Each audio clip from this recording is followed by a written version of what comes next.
Hello guys, আসসালামু আলাইকুম। আপনাদের আমি ওই ভিডিওতে দেখিয়েছিলাম ফ্লাওয়ার পটটির বাস্কেট কীভাবে বানানো হয়। আমি এখন দেখাবো আমরা ফ্লাওয়ার কীভাবে বানাবো। ওই ভিডিওটা একটু আমি দেখাতে পারিনি আমি ফ্লাওয়ার কীভাবে বানিয়েছি।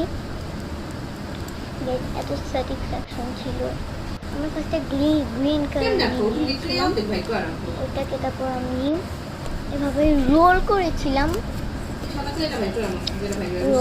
রোল করে লম্বা করে একটু আমি নিয়েছিলাম।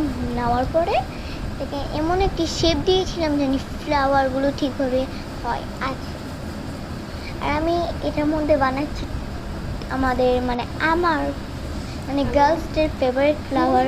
আমি বানাচ্ছি টিউলিপ ফ্লাওয়ার।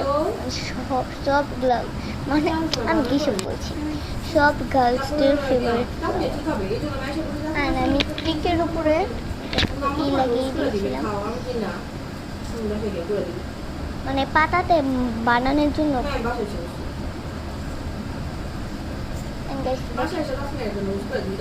দিয়েছিলাম না,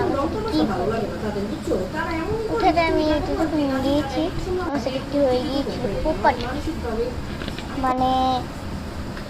কি বলা, তোমার আইডিয়া আসলো। আমি মোট কাটে দিয়ে বানানোর ট্রাই করি।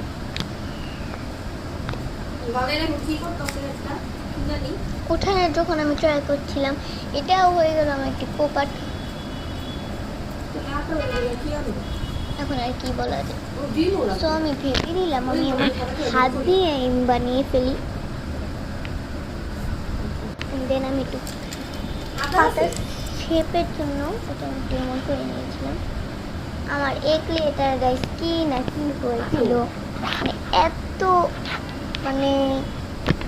এমন গাইস এটা কি হয়েছিল আমি জানি না, এমন ছিল পুরো গলে গিয়েছিল।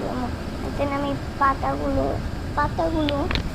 লাগিয়ে দিলাম। এখন আমি সেকেন্ড পাতা লাগাচ্ছি।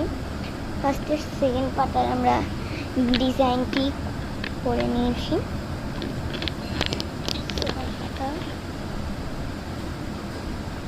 সেকেন্ড পাতার আমরা ডিজাইনটি করে নেওয়ার পর এটার মধ্যে সেকেন্ড পাতাটি দিয়ে দিই।